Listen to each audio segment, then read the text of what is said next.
Here is the corrected and more readable version of your document, translated into English. Changes have been made to improve grammar, punctuation, clarity, and overall flow. He had 30 minutes to close a multi-million-dollar deal with French investors, but the translator had disappeared. That's when the typist said something that changed everything. Marcos Henrique Cavalcante hung up the phone, his hands trembling. At 52, he had built a business empire from scratch, weathered economic crises, faced unfair competitors, and survived 2 expensive divorces. But he had never felt the pure, panicked fear he was experiencing at that moment. On the 4th floor of the building named after him, in the heart of São Paulo, the call he had just received was the kind of news that could ruin careers. Pierre Dubois, the city's most respected corporate translator, had been hospitalized in serious condition after a car accident on the expressway. He was the only link between Marcos and the French investors, who were due to arrive in exactly 27 minutes for the most important meeting in the company's history. Mr. Cavalcanti? Carol's secretarial voice came through the intercom, filled with a nervousness that mirrored his own. The financial reports are ready, but about the translator. Carol, tell me you found someone? Marcos got up from his imported leather chair and began pacing back and forth. From the window, he saw the chaotic movement of the city, but today, nothing distracted him from the impending disaster. Carol opened the door and entered. She was a 40-year-old woman, efficient and loyal, who had worked with Marcos for over 10 years. But today, her face was pale, and in her hands she held a list of papers like a death sentence. Sir, I called all the French translators in the city. Everyone is busy or won't be able to make it on time, she said, swallowing hard. The best I could find is someone who can only come at 4:00 p.m. Marcos stopped pacing and stared at her. Carol, the French are arriving in 20 minutes. This meeting is worth 500 million reais. If we lose this contract, we'll have to lay off half the company. This was no exaggeration. Marcos had put everything into the international expansion of Cavalcante Holdings, investing 2 years and 40 million reais in preparation for this partnership with the French group Beaumont Associés, an investment conglomerate that would open doors to the European market, a dream he had held for 15 years. I know, sir. I'm trying to find a solution. Carol looked at the list again, but her options had long run out. Marcos resumed pacing, running his hands through his hair. He spoke intermediate English, enough Spanish to get by, but French was a complete mystery to him. He had tried to learn the language in his youth, but always found an excuse to postpone lessons. Now he was paying the price for procrastination. Sir, they'll notice immediately. Marcos desperately asked, thinking about translation apps like Google Translate. And besides, these are complex contracts, technical terms, legal nuances. This isn't a lunch conversation. Carol was right, and both knew it. The phone rang. Marcos answered with desperate hope for a miracle. It was Jean-Claude Beaumont, the head of the French family, speaking in elegant French that Marcos didn't understand a word of. Oui, très bien, merci, was all the reply Marcos could give before hanging up, praying he had said something appropriate. Carol, they're arriving in 15 minutes. Marcos shouted for the first time in front of his secretary. 15. If we can't communicate with them, they'll think we're amateurs and cancel everything. Employees outside the door stopped and ceased working. It was the first time they had seen their boss completely lose his composure. Eduardo, the financial director, cautiously approached the door. Marcos, can I help? Eduardo entered, but his French was even worse than Marcos. Eduardo, do you know anyone who speaks French? Anyone at all? Marcos was clearly desperate. My daughter's teacher, but she's in class now and knows nothing about business. Eduardo hesitated. Maybe we can explain the situation to the French and ask them to speak English? Are you crazy? These are traditional conservative investors. If we came here unprepared, they'll think we're not serious. Such people value protocol, manners, sophistication. Marcos was now pacing in circles. At that moment, Fernanda, the marketing director, appeared at the door. Marcos, what if we explain that there was a medical emergency with the translator? Will they understand? Fernanda, they flew from Paris, specifically for this meeting, canceled other engagements. If we can't even communicate properly, they'll think we're a provincial company. Marcos slumped into his chair, defeated. The clock on the wall showed exactly 3:00 p.m. In 10 minutes, 3 generations of the Beaumont family would be sitting in the meeting room, awaiting a presentation that Marcos wouldn't be able to deliver. Carol tried one last time. Sir, I have one last idea. I'll call the French Alliance. Maybe they have a free teacher. As Carol frantically dialed, Marcos looked out the window and saw a black Mercedes pulling up to the building. 3 elegantly dressed men emerged from the car, clearly European and clearly important figures. Marcos' stomach churned. Carol, they're here. They're here, and we don't have a translator. Marcos jumped up. Panic reached astronomical levels. At that moment, Ana Silva was walking down the corridor, pushing a cleaning cart. She had worked in the building for 10 years, always invisible, always quiet.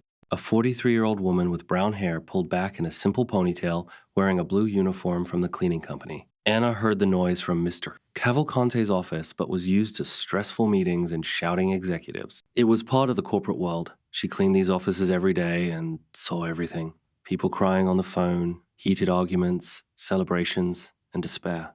But today, there was something different in Mr. Cavalcante's voice. She had never heard him so desperate, so human. Usually, he was polite but distant with her, nodding when they met in the elevator, but never truly being personal. Anna stopped cleaning when she heard the word French several times. Her hands squeezed the cloth tighter, and she felt a familiar stabbing pain in her chest. France, Paris, the life she had left 4 years ago and tried to forget every day. There's no one in this damn company who speaks French, Marcos shouted at his team gathered in his office. She approached the door, fighting all instincts that told her to remain unnoticed, to remain just a cleaning lady whom no one noticed. But the desperation in this man's voice touched something deep within her. Perhaps a memory of her own moments of despair when she lost everything, and no one was there to help. Excuse me, Anna softly knocked on the open door. All heads turned to her. Marcos, Carol, Eduardo, Fernanda, all stared at the cleaning lady as if she had interrupted a state-level meeting. Anna, now is not the time for cleaning, Carol said automatically without thinking. Anna took a deep breath and stepped into the office. Excuse the interruption, but I heard you talking about French. Marcos looked at her with barely contained impatience. Anna, we're in the midst of a crisis. The French. They're coming up now. I know, sir. That's why I came to speak. She paused, knowing that the next words would change everything. I speak fluent French. The silence that followed was deafening. Marcos blinked several times, as if unsure he had heard correctly. Carol opened her mouth, but no sound came out. Eduardo and Fernanda exchanged incredulous glances. What? Marcos finally managed to say. I speak fluent French, sir. I lived in Paris for 12 years. She spoke firmly, but inside she felt as if she were jumping off a cliff. Marcos studied her as if seeing her for the first time. And, in a way, it was true. For 2 years, Ana Silva had simply been part of the landscape, someone who cleaned his office during meetings, whose duties were limited to emptying trash and vacuuming the carpet. And now suddenly, she was offering to save him from the greatest professional crisis of his life. Are you sure? Marcos asked. His voice still held absolute disbelief. I worked in Paris, lived there. I know French culture. I can help. She felt her heart ache. She was offering to return to a world she had sworn never to return to. Voices in French echoed down the hallway. The investors had already arrived on the floor. Marcos looked at Anna, then at his team, then at the clock. There was no choice. He had to trust the cleaning lady or lose 500 million reais. Carol, take Anna to the executive restroom. Quickly find her suitable clothes. Fernanda, prepare the folder with our materials. Eduardo, meet the French at reception and buy us some time. Marcos took a deep breath. Anna, I hope you really know what you're doing. He felt anxious, but inside, she trembled. It wasn't just about translating a business meeting, but about returning to who she once was, touching wounds that still bled in the struggle against a past that had broken her. As Carol rushed her to change, Anna heard French voices at the reception. Their speech was polite and refined, exactly as she remembered from the executives she used to work with. And for the first time in 4 years, Ana Silva was preparing to re-enter the corporate world, not as the CEO of a multinational company she once was, but as an impromptu translator who could save or ruin Marcos Cavalcante's company. The fate of 500 million reais lay in the hands of a cleaning lady who harbored secrets no one suspected. She knew that after this meeting, everything would change. She would no longer be able to be invisible, and perhaps for the first time in 4 years, she wouldn't want to hide. Carol practically dragged Anna down the hallway to the executive restroom.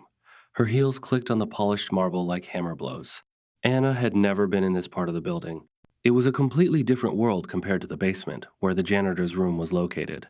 Everything here was luxurious, modern, frightening, like an expensive museum. Anna, are you absolutely sure you speak French? Carol asked. Because if anything goes wrong, Mr. Cavalcante will fire us on the spot. Carol opened the door to the restroom, which was larger than the room where Anna lived with her son. Anna looked in the mirror and saw the reflection of a tired 43-year-old woman with wrinkles around her eyes that weren't there 4 years ago. The blue cleaning uniform made her look like what she had become: invisible, unnecessary, useless. I'm sure, Carol, Anna said. I worked for a French multinational company for 8 years. I was the director of operations. The words tumbled out before Anna could regret them. Carol stopped, holding open the door of a cabinet with emergency clothes the company kept for unforeseen situations. She slowly turned, her eyes wide. You were what? It's a long story, Anna replied, avoiding details. Now was not the time to explain how a former executive ended up as a cleaning lady, how her entire life had collapsed in a few months. Carol took out a dark blue blazer, a white blouse, and a business skirt from the closet. Do this quickly, she said. They must already be in the boardroom wondering, where are we? As Anna changed, she heard her own quickened breathing in the luxurious restroom. For 4 years, she hadn't worn business clothes, hadn't participated in corporate meetings, and hadn't spoken professional French. It was like learning to ride a bicycle again after a serious accident that almost cost her life. Anna, I need the truth. Do you really understand business? Carol asked, clearly nervous and worried about the consequences if things went wrong. They'll be talking about contracts, investments, technical terms I can't even pronounce. Anna adjusted her blazer and looked in the mirror again. The transformation was impressive, almost frightening. Suddenly, she no longer seemed like a cleaning lady dressed in business clothes, but a real executive, as if the last 4 years had been a prolonged nightmare. Carol, for 8 years, I closed deals worth tens of millions of euros, negotiated with the largest French corporations. I know exactly what I'm doing, Anna said, taking a deep breath, feeling something awaken within her after a long sleep. But I need 5 minutes alone before the meeting to mentally prepare. We don't have 5 minutes, Carol replied. The French are already waiting, and Marcos is nervous. Carol, if you want me to do this right and save this company from the biggest failure in history, give me those 5 minutes. Trust me. Carol hesitated, studying Anna's face. There was something different about her posture, her voice, and her manner of speaking, as if an entirely different person had emerged from the cleaning uniform. 5 minutes? No more. Carol agreed and ran off, leaving Anna alone in the restroom. Anna sat in a leather chair and closed her eyes. She needed to travel back in time, find Anna Cristina de Montsilva, who lived in an elegant apartment in Neuilly-sur-Seine, spoke French every day, and negotiated with the largest European companies as if it were the most natural thing in the world. She remembered meetings at the Beaumont Associés headquarters in Paris. She knew the family's style well. They were conservative, traditional, valuing protocol and elegance above all else. Jean-Claude, the patriarch, was particularly strict with business etiquette. Any wrong move, any sign of unprofessionalism, and the meeting would be lost before it even began. Anna opened her eyes and stood up. It was time to be herself again, if only for a few hours, even if it meant touching wounds that still bled. Outside, Marcos paced nervously in the hallway, like a trapped animal. Eduardo tried to entertain the French with coffee and small talk about the weather, but Marcos knew that people like Beaumont didn't tolerate idle chatter. They had come to do business, not to socialize. Marcos, are you sure? Fernanda whispered when Carol returned without Anna. Putting everything on a cleaning lady. What if she really doesn't know and only has school-level French? Fernanda, do you have a better suggestion? Because I'm willing to consider anything now. Marcos replied, sweating through his 3-0 Rie suit. Carol approached with an expression that mixed surprise and nervousness. Marcos, I have something to tell you. Anna said she was the director of operations for a multinational French company for 8 years. Marcos stopped pacing as if he had hit an invisible wall. What? How is that? She said she closed deals worth tens of millions of euros, Marcos thought. Maybe she really knows what she's doing. Maybe she's not just a cleaning lady? Before Marcos could fully process this information, Anna appeared in the hallway. The transformation was so dramatic that for a second, no one recognized her. The dark blue blazer fit her shoulders perfectly, and her posture was straight and confident. She no longer walked as if apologizing for her existence. She walked as if she knew exactly where she was going. Mr. Cavalcante, Anna said. and even her voice sounded different. Firmer, more professional, with an authority that didn't match the image they had formed of her. "I'm ready." Marcos studied her for a moment. There was something about her presence that he hadn't noticed before. Something that went beyond expensive clothes and a straight posture. It was a natural confidence, an elegance that couldn't be learned in courses or bought in stores. "Before we go into the room, I need to know something. Can you really do this? This meeting decides the future of the company. If anything goes wrong," she looked him straight in the eyes without blinking or hesitating. "Mr. Cavalcante. For 8 years, I represented one of the largest French companies in the world in Latin America. I closed partnerships that changed entire markets. I know exactly how to work with French investors." Marcos's jaw literally dropped. "Which company? Michelin?" he asked. "As the regional director for all of Latin America, I reported directly to the board of directors in Clermont-Ferrand." She paused, noticing the shock on the faces of those present. "But that's in the past. Today, I'm here to help you." "Fernanda," Carol whispered, "how can a former Michelin director become a cleaning lady? It doesn't make sense." Anna heard the comment but chose not to reply. "Now is not the time for explanations. Let's go. The French from Beaumont don't like to wait, and the longer we waste time, the more they doubt our seriousness." Marcos nodded, still processing the sensation. They headed to the meeting room. Anna felt the curious glances of the team. She knew that after this meeting, everything would change forever. There would be no going back to invisibility, to pretending she was an ordinary cleaning lady. Truth has a cruel way of revealing itself at the most unexpected moments. When the door to the meeting room opened, Anna saw 3 elegantly dressed men speaking French. Jean-Claude Beaumont, now 70 years old, with completely gray hair, still maintained the aristocratic bearing she remembered from her Paris days. Philippe Beaumont, around 40, looked impatient, checking his watch. There was a third man she didn't recognize, probably a lawyer or consultant. "Je vous salue, monsieur." "I greet you, gentlemen," Anna said in impeccable French with an accent so natural it sounded as if she had been born in Paris. The 3 Frenchmen turned simultaneously. Jean-Claude raised his eyebrows, clearly surprised by her flawless command of the language. Philippe stopped looking at his watch. The third man intently studied Anna with renewed interest, as if watching a switch flip. Anna no longer spoke like a cleaning lady who knew a few French words. She spoke like someone who had lived, worked, and breathed that culture for years. Marcos stood beside her, completely lost in the conversation but impressed by her naturalness. It seemed she had been reborn before his eyes. The woman he had known for 2 years was just a shadow of the one he saw now. Jean-Claude approached and shook her hand with the respect accorded to equals. The meeting continued in French for several minutes. Marcos realized it wasn't just a basic translation. Anna was conducting a complex social conversation, building trust, doing exactly what an experienced international negotiator would do. "What are you talking about?" Marcos whispered. "Social things. He's commenting on the city view, praising the office, asking about my education. Standard protocol. They're evaluating me to decide if you're serious enough to do business with," Anna replied softly, maintaining her professional smile. Philippe said something in French, expressing impatience to start the negotiations. "Monsieur Philippe wants to get down to business.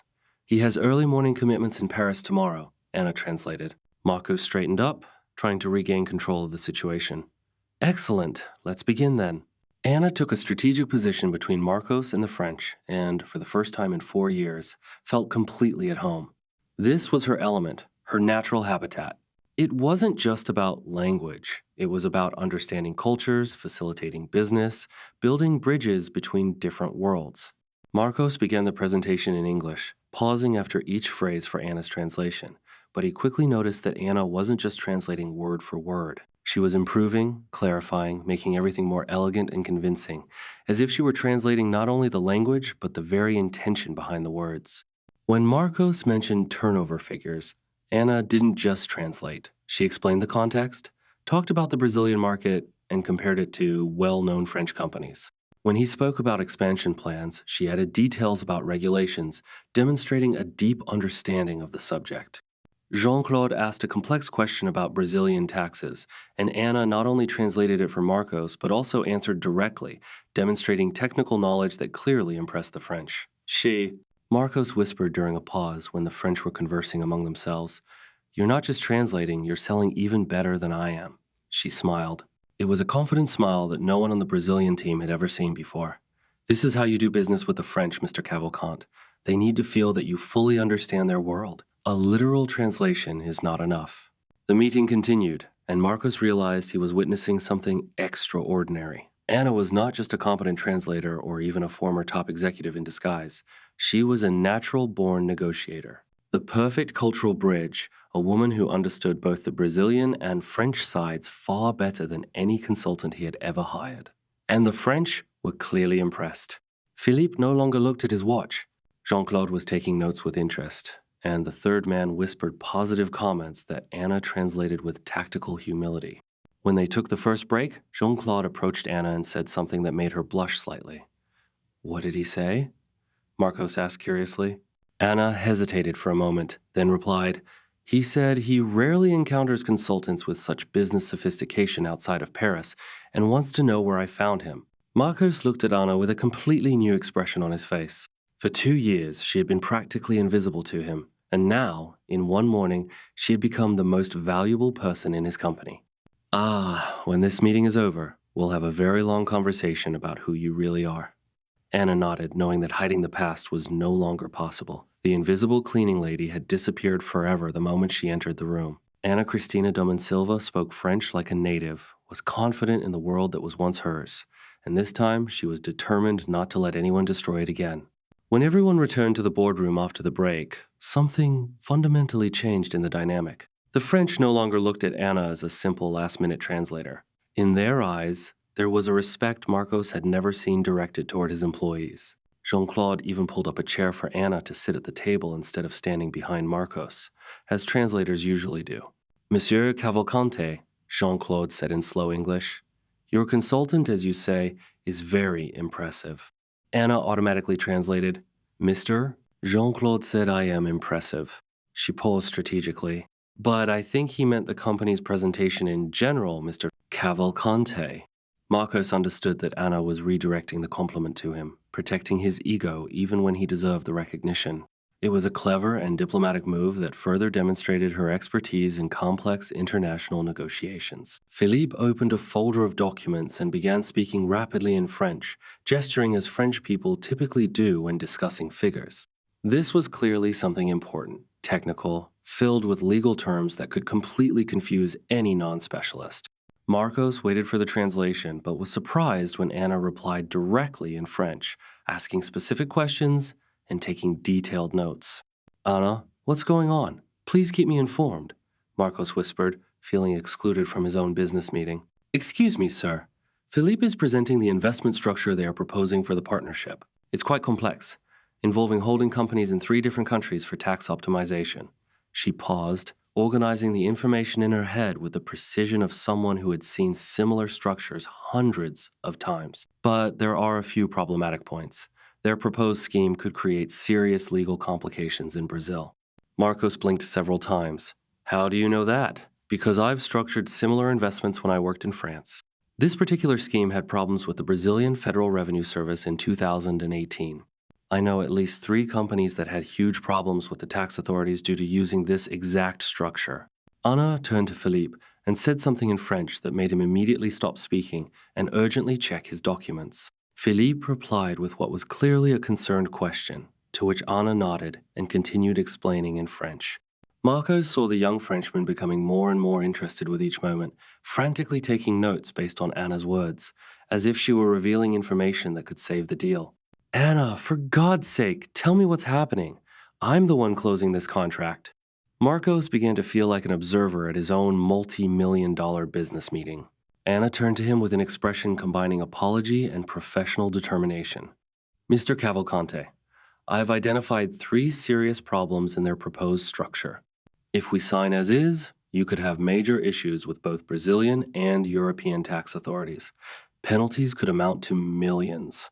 She showed him papers covered with technical notes. "I've proposed some changes that protect both parties' interests and are fully legal in both jurisdictions." Jean-Claude said something in French that made Philippe smile and nod positively, clearly impressed. "What now?" Marcos asked, feeling completely lost. Mr. Jean-Claude said he rarely encounters Brazilian consultants with such deep knowledge of European regulations and is impressed by the level of preparation of your team. Anna hesitated. He also suggested including me permanently on the team that will manage this partnership in the coming years. Marcos felt a punch to his stomach. In 3 hours, his cleaning lady had transformed into an international consultant he didn't even know he needed. And the French, renowned worldwide for their extreme demandingness and criticality, were clearly captivated by her. Mr. Cavalcante, Anna continued softly, may I suggest a strategic pause? I need to explain the technical implications of their proposals before we proceed. An important decision needs to be made. Marcos nodded, still trying to grasp that an employee he paid minimum wage understood more about international business than his own MBA-holding executives. Mesdames et messieurs, nous pouvons faire une petite pause. Ladies and gentlemen, we can take a short break, Anna said in impeccable French, to which the French politely agreed. They left the boardroom, and Marcos almost dragged Anna into his office, closing the door behind them with more force than necessary. Carol, Eduardo, and Fernanda followed them, all with expressions that mixed extreme curiosity and complete shock. Anna, who are you really? Marcos exploded when the door closed. His voice was full of frustration and admiration. Anna sat in the chair opposite Marcos's desk, still maintaining the straight and professional posture she had adopted. But for the first time since putting on the blazer, he saw genuine vulnerability in her eyes, as if she were about to open a wound that had never fully healed. My name is Anna Cristina Domonsilva. I lived in France for 12 years, where I built a career I thought would last forever. She took a deep breath, preparing to dive into the depths. 8 of those years, I worked at Michelin as Director of Operations for all of Latin America. Before that, I earned an MBA from HEC Paris and worked for 2 other French multinational companies. The room was so utterly silent that the hum of the air conditioning could be heard. Carol stopped breathing. Eduardo's mouth hung open as if he had seen a ghost, and Fernanda held her papers tightly as if they were the only solid thing in a world that had suddenly turned upside down. How do you go from being a Michelin director to a cleaning lady here? Marcos asked. His voice softened, realizing that behind this impossible transition lay a painful story. Anna looked at her hands, and for the first time, Marcos saw tears welling in her eyes. 4 years ago, my husband, Francois, was arrested in France for tax evasion and money laundering. He was a partner in a consulting firm that had been siphoning off client funds for years. She paused, the pain evident on her face like a fresh scar. I knew nothing. I was focused on my work, but because we were married and had a joint bank account, I also came under investigation. My God, Carol whispered, covering her mouth with her hand. I wasn't charged because I proved my complete innocence, but the scandal destroyed my reputation overnight. The French press is unforgiving, and my name became synonymous with suspicion. She wiped away a tear that stubbornly rolled down. No French company wanted to hire me. We lost everything. Our house, cars, investments, friends. Francois is still in prison, with 2 more years left to serve. Marcos sat heavily in his chair. The weight of the revelation hit him. And why didn't you look for a job in your field here in Brazil? I tried for several months, sent resumes to all international companies, offered my consulting services, tried to explain my situation. Anna took a deep breath, regaining her professional composure, which was clearly natural for her. But when companies searched my name online, they found all the news about the scandal. Even though I was proven innocent, no one wanted to risk hiring someone linked to tax fraud.